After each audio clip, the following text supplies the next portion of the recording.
अरे यार, हम जानबूझ के कोनो थोड़ी तरह मामा के मरनी हा।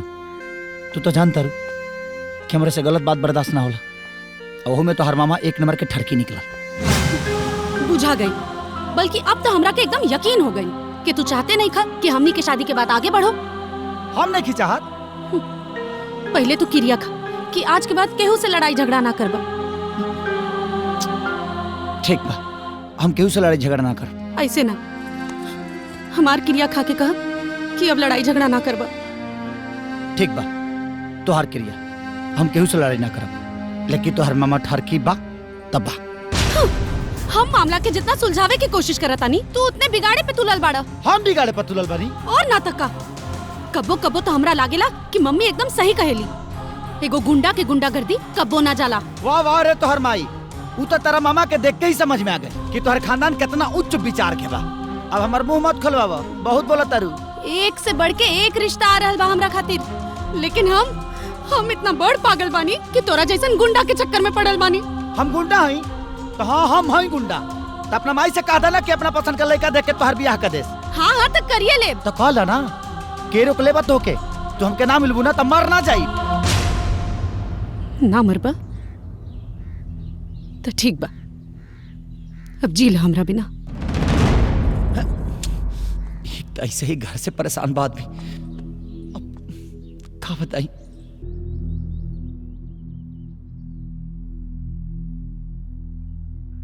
Hello hello. हाँ निशा।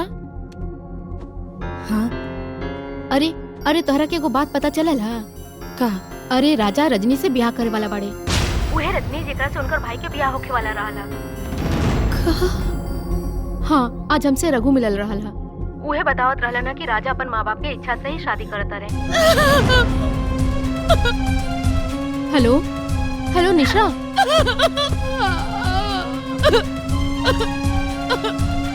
निशा, अरे कहाँ हो गई बेटा? अरे निशा पहले बात तो सुन। निशा, अरे ना बेटा, कहाँ हो गई? कहाँ गई? अरे कहाँ गई बेटा? निशा, हेलो हेलो निशा, कहाँ हो गई? हेलो हेलो जी चाची जी प्रणाम। शिल्पा, कहाँ गई हो? निशा इतना रोत काहे बिया? अरे चाची जी बात ई भइल है कि निशा जौना लड़का से प्यार करत रहली ना, वो कोनो दूसर लड़की से शादी करे वाला बा।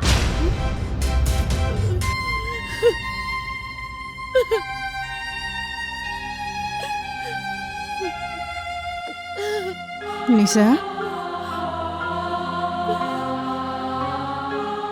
हम तोर माँ है बेटा, आ तारा से ज्यादा दुनिया देख ले बन। Sorry mummy, sorry. तू तर भाई, नहीं तो तब तहत नहत होता ही।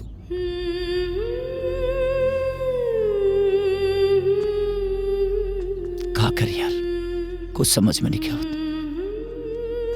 नीता तो भी तादी तय हो गई लेकिन दायित्व से अब वो तो तादी ते दिन खुद तरते पली।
दीदी हम बांट देता नहीं। हाँ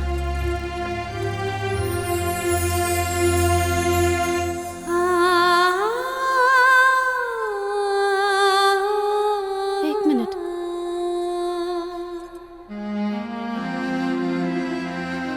ये प्रसाद। अरे खुश रह बेटा, भगवान तारा के मन योग्य वर देस।